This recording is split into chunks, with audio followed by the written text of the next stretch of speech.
a palavra ao moderador da mesa redonda que segue. O Dr. Paulo Morgado, que foi palestrante inicial, também vai manter-se na mesa redonda.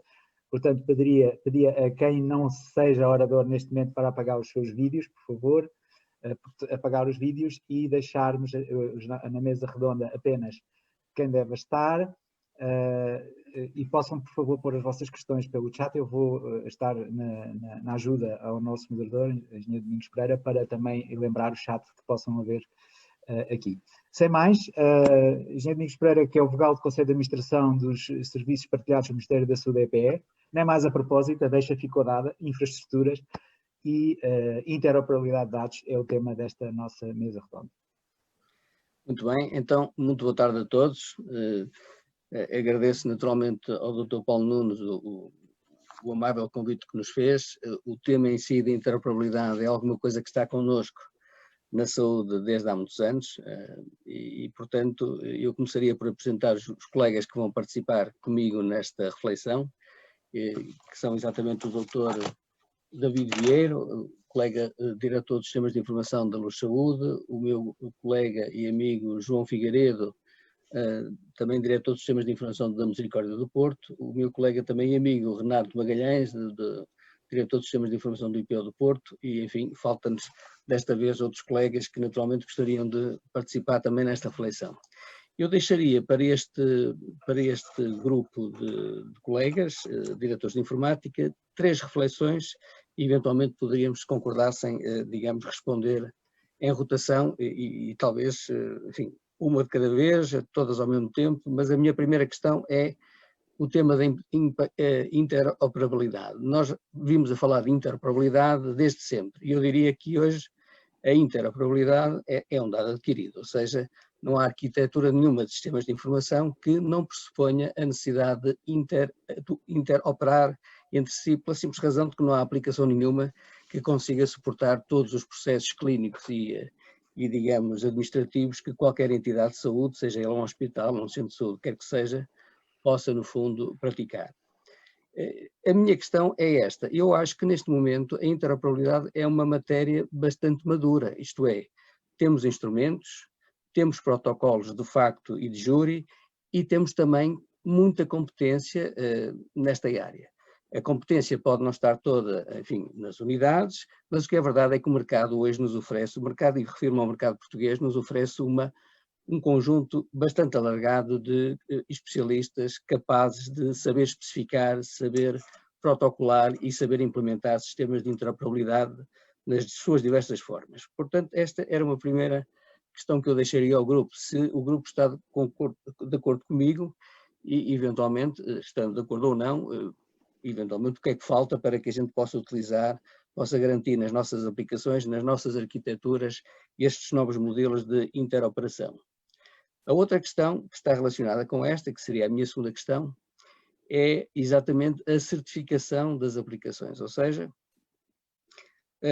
na saúde nós gostaríamos de garantir a certificação das aplicações, quer do ponto de vista funcional, quer do ponto de vista da segurança, quer do ponto de vista da sua interoperabilidade com outras aplicações fundamentais, como o S-Clinic e como outras, falando obviamente das aplicações da SPMS e que estão instaladas nos hospitais e nos centros de saúde deste país. Gostava de saber qual é a opinião que tem relativamente, digamos, ao papel da interoperabilidade e ao papel, digamos, nos protocolos nesse eventual processo de certificação. E finalmente a última questão que deixava era esta: será que não está na altura de nós tentarmos avançar um pouco mais e de começarmos a pensar em modelos mais ou menos partilhados, eventualmente normalizados, de começar a estabelecer registros de saúde eletrónica ao nível nacional na União Europeia? Ou seja, todos nós, todos os diferentes países e, em alguns casos, diferentes regiões dos países europeus têm soluções de registro de saúde eletrónico, enfim, soluções que na prática agregam de alguma forma toda a informação clínica e administrativa dos utentes, mas o que é verdade é que quando nós vamos tentar conhecê-las, percebemos que cada país, cada região criou soluções porventura próximas, mas também distintas. E a pergunta é, será que não faria sentido começarmos a pensar em termos europeus em modelos ou padrões de registro de saúde eletrónico que facilitassem, no fundo, até, enfim, a interoperabilidade das aplicações clínicas, das aplicações transacionais, com essa nova visão agregada da informação clínica e administrativa dos nossos utentes. E deixava-vos com estas 3 perguntas, portanto, eu sugeria, ou agradecia ao meu colega David Vieira, da Luz Saúde, que eventualmente se dispusesse a responder a estas 3 coisas, e depois rodávamos pelo João Figueiredo e pelo Renato Magalhães, se concordarem, naturalmente. Claro que sim. Muito obrigado. Obrigado também ao Paulo Nunes por este convite, para a Luz Saúde estar aqui representado através de mim neste evento. Bom, eu diria que são três questões de âmbito muito alargado e com respostas muito distintas. Em relação ao tema da interoperabilidade, sim, de facto, é o santo graal na área da saúde, é garantir que todas as aplicações estão integradas e partilham dados e que não há redundância de dados entre si. Isto tem sido desde sempre um santo graal nesta área, mas considera-se um santo graal porque é de facto complexo, ou seja, há standards, há maturidade inclusive em relação a esses standards como o HL7 são standards com uma antiguidade já bastante grande, com várias versões. Aquilo na minha visão e na visão aqui um pouco daquilo que nós temos sentido no grupo, no setor, muitas vezes as dificuldades põem-se devido a outras razões. Uma delas, a própria área dos fornecedores e do setor da saúde em Portugal é constituída por muitos pequenos fornecedores e provedores que na maior parte das vezes advogam e até têm nos seus próprios especificações alguma conformidade com estas normas, mas de facto depois quando se chega ao terreno e quando de facto se quer tirar partido disso, nota-se muita falta de preparação, muita falta de experiência, muita decisão fora dos standards e portanto isto depois torna-se bastante difícil. Em segundo lugar, porque em regra geral nestes projetos de interoperabilidade, em todos, e recentemente com o próprio exemplo da PEN tivemos um exemplo desses, ou seja, são projetos com uma complexidade e dimensão que em regra geral são sempre subestimados de início. São projetos complexos que na maior parte das vezes nos devem preocupar, não é no momento em que se põem a funcionar, muitas vezes deve-nos preocupar é a manutenção deles. E isto porque são sistemas que dependem de outros e depois a cadeia e a relação entre estas aplicações é de facto sensível. E a determinada altura, quando determinado sistema tem uma inconformidade, gera-se uma inconformidade em todo o seu sistema. E o diagnóstico e a detecção e a correção destas integrações, que muitas vezes não têm um aspecto visível, porque não há um user interface para isso, são coisas que acontecem, no fundo, nos bastidores. A detecção e a correção destes problemas, tecnicamente, tem alguma complexidade. E por isso, muitas vezes, os problemas não é fazer integrações entre aplicações, é consegui-lo fazer de uma forma bastante padronizada e que seja fácil de manter. Eu, no grupo Luz Saúde, é frequente nós referimos este facto, nós não temos uma aplicação nem duas, ou seja, o nosso, diria, portfólio de sistemas de informação conta à data de hoje entre 300 a 400 aplicações, ou seja, ter tudo integrado é virtualmente impossível. E ainda por cima estamos a falar numa indústria que tem crescido e que tem explodido muito pela área do software, ou seja, hoje em dia não há diagnóstico, não há nenhum equipamento que não tenha software e garantir a integração e interoperabilidade disto tudo é complicado.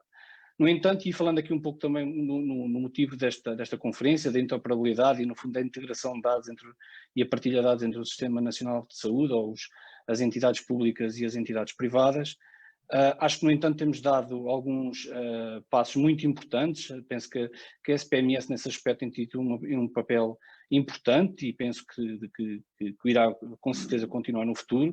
E tivemos alguns projetos que foram, de facto, desafiadores, mas que mostraram que isto é possível. O tema da comunidade pouco referida PM é um exemplo desses, onde, na realidade, todo o setor, independentemente se estamos a falar a nível social, privado ou público, se uniram à volta de um projeto e tornaram isso uma realidade que considero um projeto de bandeira e de sucesso em Portugal. E, portanto, isso prova que quando as coisas são feitas com pés e cabeça, os projetos nascem e têm sucesso. E aqui deixava só uma nota final em relação a isso, para o papel que a SPMS cada vez, no meu entender, terá que ter, que é de facto gerir standards, gerir terminologias, gerir arquiteturas base, como foi o caso também da própria PEM, e depois há no fundo uma rede de fornecedores e de entidades que desenvolvem software a nível nacional que têm que gerir essa conformidade. E isto entronca um pouco com a segunda pergunta que o engenheiro Domingos Pereira lançou relativamente ao tema da certificação das aplicações. A certificação das aplicações só é possível ser feita quando há um standard para ser cumprido. E, em regra geral, aquilo que existe não são standards, são cadernos de requisitos que pouco têm, muitas vezes, a ver com standards e com normas técnicas, e são, muitas vezes, mais requisitos do que propriamente standards. E, por isso, acho que passa um pouco também por aí, que é, ao definir-se arquiteturas, ao definir-se esquemas padrão para se começarem a seguir e em que seja obrigatório, como por exemplo, olha, um exemplo desses tem a ver no fundo com a questão do RGPD, aí passará a ser possível começarmos a ter certificação de aplicações. Até lá fica um bocadinho algo bastante ambíguo, no meu entender. Relativamente à questão da partilha de dados e nomeadamente do registro de saúde europeu. Bom, isto a nível, isto não é um tema só nacional, acho que isto tem sido algo que tem sido discutido um pouco por todo o mundo. É um tema sempre bastante sensível, nomeadamente estamos a falar de dados de saúde, e estamos a falar de dados que não são nem do SNS, não são dos hospitais privados, não são de ninguém, são das próprias pessoas, dos cidadãos. E portanto acho que temos que, muitas vezes esta conversa vejo-a sempre mais entre entidades do que propriamente envolvendo aqui aquilo que são as pessoas e aquilo que as pessoas de facto têm e devem gerir os seus dados. E, portanto, acho que tem que se variar um bocadinho a questão para essa vertente, que é como é que nós podemos dar aos cidadãos o controle pleno de quem é que tem os seus dados, onde é que estão esses dados e o que é que essas pessoas andam a fazer com esses dados. E para que as pessoas possam também a qualquer momento ter o controle de dizer eu agora autorizo, eu agora não autorizo. E o exemplo agora recentemente, até por causa desta lei europeia que surgiu a propósito das cookies, às tantas surgiram consentimentos e autorizações em todos os sites que se entrava. Eu pergunto que é, eu como cidadão, como é que eu sei em que sites e em que instituições já fiz estas autorizações? É virtualmente impossível de controlar e de gerir.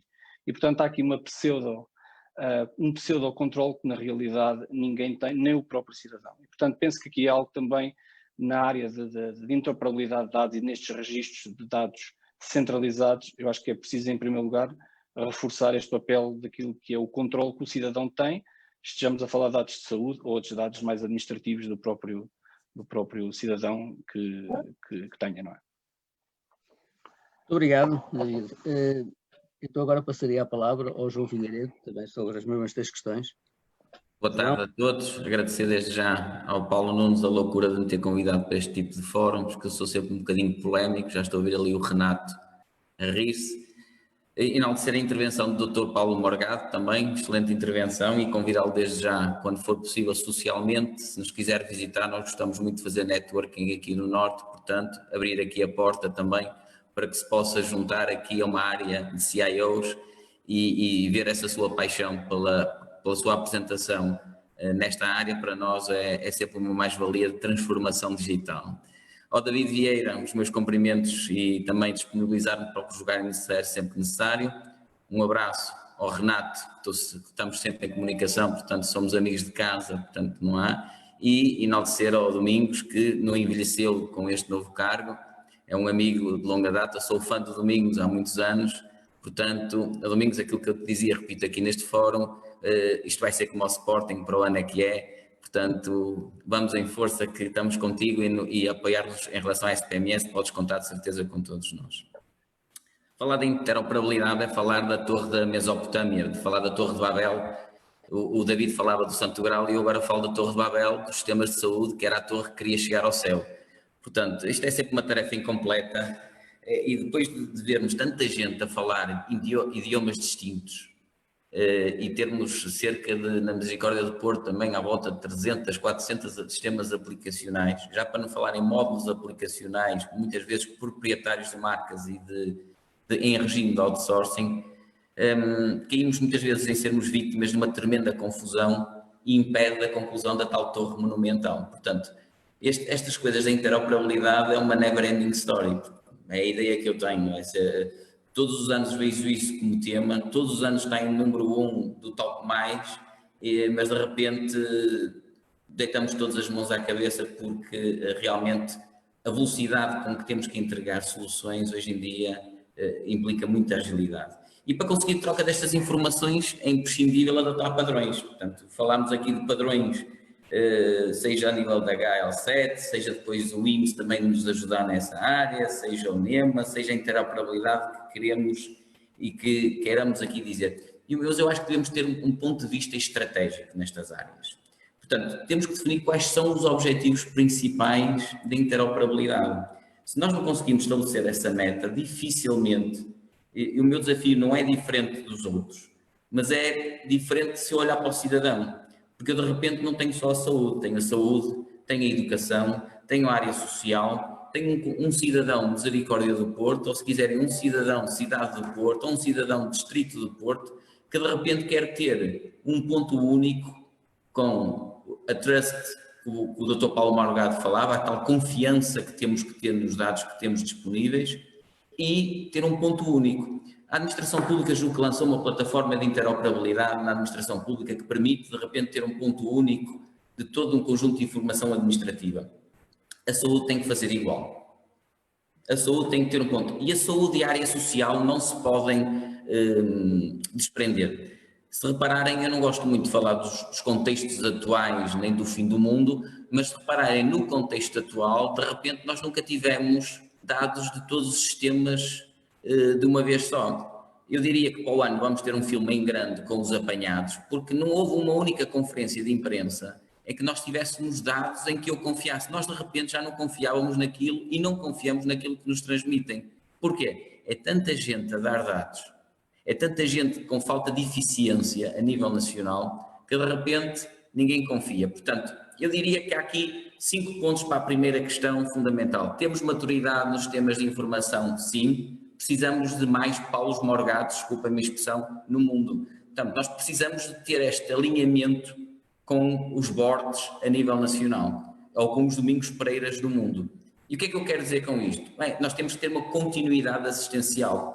Eu não posso chegar a Albufeira e ter uma lesão no meu joelho por ter estado a jogar de forma segura voleibol na praia, fazer lá um conjunto de situações, chegar a Lisboa e não terem acesso ao meu processo e levar com mais radiação e de repente chego ao Porto e tenho que fazer novamente os mesmos exames. Porquê? Porque os sistemas não comunicam, seja a nível privado, seja a nível das IPSS, seja a nível das ARS. Portanto, a continuidade assistencial eu colocaria como um dos primeiros objetivos. Depois a eficiência. De que forma é que nós vamos aumentar a eficiência? Então, a PDS, ou agora o Registro de Saúde, o RSE, não tem um ponto único no qual os hospitais do SNS consultam se, por exemplo, os meios complementares diagnósticos têm validade e eu escuso de subcarregar o doente com mais MCDTs, com mais exames. Portanto, eu não consigo tornar os sistemas mais eficazes com interoperabilidade. Sim. Depois o suporte, quer dizer, eu não posso avançar com estas loucuras de repente ter a Torre de Babel a tocar no céu se depois não tiver suporte aos sistemas e não ter a capacidade de ter isto com os backups, a redundância, a tolerância à falha, ou então assumir o risco. Portanto, é fundamental o suporte. Depois, a segurança da informação. Eu diria que a segurança da informação, hoje em dia, se formos fazer um estudo, são poucas as pessoas que falam em segurança da informação, mesmo na área da saúde. Quando é que elas começam a falar quando o vizinho ao lado é atacado? Então, ai meu Deus, que de repente isto pode ser tema. Portanto, garantir a segurança da informação a todos os níveis, portanto, uma visão holística integrada, parece-me também fundamental. E depois, claro, a acessibilidade. Aquilo que nós costumamos chamar a visão 360 do nosso paciente, do nosso doente, do nosso cidadão. A acessibilidade é fundamental. Nós não podemos entregar serviço ao cidadão, não podemos melhorar o serviço do nosso cidadão se não tivermos esta capacidade, esta resistência e resiliência em definir estes objetivos. Isto era fundamental. A nível daquilo que são as certificações, nós temos grandes desafios. E nós reparamos uma coisa, nós somos um país cerca com 10 milhões de habitantes, mais coisa, menos coisa, 10 milhões e 300 nos últimos dados da Pordata, já contabilizando os 6 milhões de benfiquistas, perdoem-me a expressão, portanto, que depois do jogo de terça-feira deve ter diminuído ligeiramente, mas nada de radical. Mas temos uma coisa importante, nós reparamos nestes tempos que somos um país até pequeno, somos indisciplinados e não comunicamos uns com os outros. O problema que se passa no Sul, nós nunca chegamos ao centro, nem nunca chegamos ao norte. A prova é que as nossas moradias, as nossas casas têm muros. Nós desconfiamos do vizinho. Quando conseguirmos derrubar esses muros e perceber que aquilo que estamos a fazer nas IPSS, aquilo que o David de certeza que está a fazer na área privada, aquilo que o Renato está a fazer na área pública, se nos juntarmos todos e tivermos este crescimento, esta confiança e esta compatibilidade de discurso, aí sim podemos ter aqui uma força para chegar novamente aos bordes e dizer, olha, há uma visão única a nível nacional e a visão única tem vários, vamos fazer o mercado funcionar, porque o mercado tem que funcionar para termos economia de escala, mas de repente podemos ter todos até alguns sistemas diferentes que estão orientados àquilo que são os bitcoins, aquilo que é o nosso negócio, aquilo que é o nosso retorno, mas de repente os benefícios que temos todos os níveis de assistência com acesso, a tal continuidade assistencial, a unificação da informação, a diminuição da burocracia e obviamente a economia dos custos e o aumento da eficácia. Se eu acredito que é para o meu tempo isso da certificação, não. Eu tenho 46 anos, é fazer as contas, mas não acredito que seja para o meu tempo ainda. Mas este step by step, ou estes baby steps, que temos que fazer para devagar conseguirmos, eu gosto muito de trazer pessoas, quer do Algarve, quer de Lisboa, para se juntarem a um grupo que é forte, que até iniciou aqui na Zona Norte, para de repente não cometermos os mesmos erros que eles têm mais experiência, e importarmos as boas práticas que eles têm feito. Portanto, eu acho que isto era fundamental e depois, claro, tentar avançar um pouco mais na normalização. A minha resposta está implícita, vamos olhar para Portugal primeiro, vamos olhar para dentro de portas primeiro, porque de repente estamos todos a falar de uma regionalização virtual e das quais não obtemos resultados. E não sei se vai haver segunda ronda ou não, mas deixo aqui esta situação, vamos definir objetivos SMART para que possamos em conjunto atingir. E passava a bola novamente para o Domingos. Muito obrigado, João. E eu passaria então a bola agora para o Renato para ouvirmos o que é que ele nos tem para dizer. Renato, força.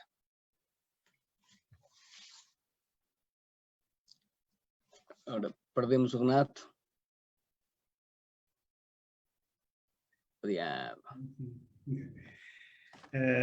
Obrigado por este convite, agradecer ao Dr. Paulo Nunes e cumprimentar os restantes colegas do painel. Eu tinha preparado uma apresentação, mas percebi que o modelo é uma conversa e fui tomando aqui uns apontamentos. Sobre a primeira pergunta que o Domingos colocou sobre a maturidade, a interoperabilidade, minha resposta é que sim, que temos maturidade, conseguimos implementar. Agora, há aqui fazer aqui uma pequena distinção entre o que é integração e o que é interoperabilidade. Eu posso ter sistemas integrados, ou seja, é unir todas as partes para gerar um todo com o objetivo de criar um valor acrescentado. Agora, a questão da interoperabilidade é a capacidade de um sistema para interagir e comunicar com os outros de forma coerente e coordenada. Para isto, nós utilizamos standards do HL7, e dentro do HL7 temos várias versões do HL7, e podemos utilizar um FHIR ou um DICOM, entre outros. A minha experiência é sempre que queremos adquirir um sistema, a dor de cabeça é a interoperabilidade. Por isso, é quase necessário fazer uma negociação caso a caso, mas, no meu entender, não teria que ser sempre assim. Reparem, um exemplo de outro tipo de engenharias, no caso da engenharia civil, são realizadas reuniões para construir uma casa ou uma ponte. No final dessa reunião, toda a gente sabe o que é que vai acontecer. A casa vai aparecer, não é? A ponte vai aparecer. No caso de uma interface entre dois sistemas, estamos numa reunião, toda a gente fala, no final, a maior parte das vezes, não entenderam, ou cada um entende de uma maneira, outro entende de outra, e vão surgir os problemas. Se não surgem os problemas no imediato, surgirão após a entrada em produção. Isto porque a maior parte das vezes os hospitais, as unidades de saúde, fazem ligações ponto a ponto, delegam nos fornecedores toda essa responsabilidade entre o interface. Portanto, podemos fazer parte, no caso do IPO do Porto, nós temos uma plataforma de interoperabilidade, fazemos parte dessa negociação, obrigamos a que todas as comunicações passem por essa plataforma e podemos controlar, de forma que se existirem problemas, podemos corrigir ou melhorar esses interfaces. Onde é que os serviços partilhados poderiam ajudar? Poderiam ajudar a obrigação de implementação de perfis, por exemplo, o IHE. Se os fornecedores, que na maior parte das vezes não têm disponibilidade para implementar, se houvesse aqui alguma obrigação de implementarem, ajudaria bastante e certamente que a questão da interoperabilidade deixaria de ser a dor de cabeça que nós temos diariamente e pronto, passaria a ser algo mais estável. Quanto ao ponto 2, concordo com a certificação das aplicações. O que eu poderia aqui dizer, face também à minha experiência, é que aos dias de hoje já existe a certificação de aplicações. No caso da prescrição, se não estou em erro, quem certifica a aplicação é o Infarmed, mas em termos práticos, sempre que é feita uma atualização, no dia seguinte, uma atualização, um sistema de prescrição, o dia seguinte, a maior parte das vezes, é um monte de problemas.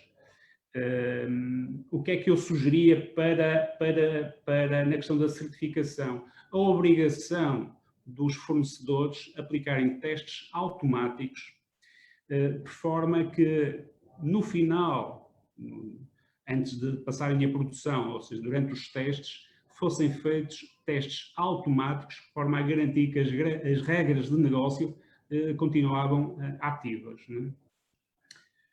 Por último, a última questão sobre o registro de saúde eletrónico a nível europeu.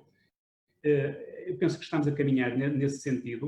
Os serviços partilhados estão a fazer um esforço em uniformizar, para termos um modelo de dados único, ou deveríamos ir nesse caminho, ter um modelo de dados, de forma que, como disse o João há bocado, quando quisermos ter dados, consigamos obter esses dados sem quaisquer dúvidas, e à segunda não é o dado A e à terça o dado B.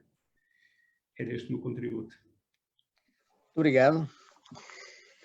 Eu não sei ainda quanto tempo é que temos para concluir, enfim, este painel, e peço aí a ajuda do Dr. Paulo Nunes, se ainda há lugar para mais alguma ronda. Estamos perfeitos de tempo e sensivelmente 10 minutos para terminar, isto se quisermos dar um espaço para uma bio-break antes o próximo painel, que é às 4, ou seja, se pudéssemos acabar uns minutinhos antes das 4, seria excelente, mas ainda há tempo, estamos... A reflexão que me fica, digamos, depois de ouvir os meus colegas, é que, de facto, não há ainda, enfim, há aí alguma diferença, alguma abordagem distinta naquilo que é o registro de saúde eletrónico, e eu não propus desde já a constituição de um registro de saúde eletrónico europeu.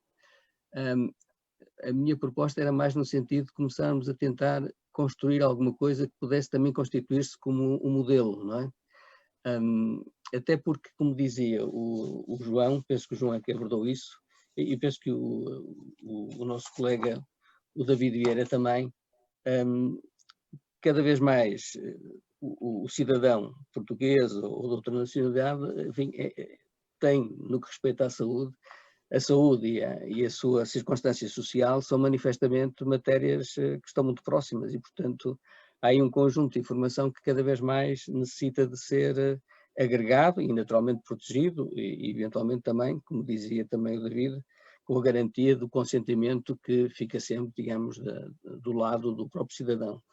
Mas o que a gente hoje verifica é que, embora tenha nos últimos anos existido um progresso relevante no registro eletrónico, enfim, inicialmente chamado PDS, agora é RSE, o que é verdade é que ainda estamos muito longe de ter sobre o utente toda a informação clínica que está disponível, por um lado no próprio Serviço Nacional de Saúde, mas também nos cuidados privados, enfim, nas IPSS, etc. E, portanto, julgo que esta realidade, a realidade, digamos, da transformação digital, de garantia de termos para o mesmo cidadão todo um conjunto de informação que de alguma forma permita conhecê-lo do ponto de vista clínico, ainda carece de muito esforço e esse esforço obviamente tem seguramente também que ver com os mecanismos de interoperabilidade, ou seja, com a forma como nós vamos passar essa informação de sistemas transacionais para um repositório central. E eu deixaria aos meus colegas, talvez, se calhar, numa ronda, alguma ideia de como é que, se é que pensaram nisso, como é que nós poderíamos promover uma tentativa de reconhecer, ou pelo menos para fazer um primeiro levantamento daquilo que é a realidade do Registro de Saúde Eletrónico Nacional nos vários países da União Europeia. Será que podemos partilhar algumas experiências? Por exemplo, fala-se muito bem da Andaluzia, o modelo espanhol, fala-se muito bem também do modelo holandês, do modelo dinamarquês. Enfim, gostava de os ouvir um bocadinho sobre isto, ou seja, conhecem modelos que funcionem bem deste ponto de vista? Será que faz sentido Portugal, em termos, digamos, da sua responsabilidade agora de presidência portuguesa no quadro da União Europeia no próximo semestre, de tentar dinamizar esta tentativa de conhecer as realidades e tentar ver de que forma é que se poderia iniciar um processo de modelização de um registro de saúde eletrónico, ou pelo menos um conjunto de guias de modelização que pudessem ser úteis a todos.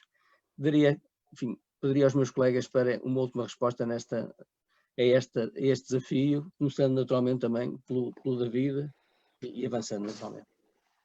Com certeza, e agora se calhar de forma rápida, bom, eu acho que antes de mais, e isto sendo no fundo uma iniciativa europeia, existe alguma expectativa, como existiu noutras regulamentações, como foi o caso há pouco, já referi também do RGPD, acho que era importante a própria Comunidade Europeia emitir objetivos, como o João ainda há pouco disse, acho que era importante haverem objetivos concretos que a Comunidade Europeia tem que ter para os Estados-membros nesta matéria, para que não se corra o risco de Portugal iniciar um projeto num sentido e passado pouco tempo ser emitido no fundo uma norma que acaba por cilindrar e fazer tábua rasa desse trabalho que foi feito.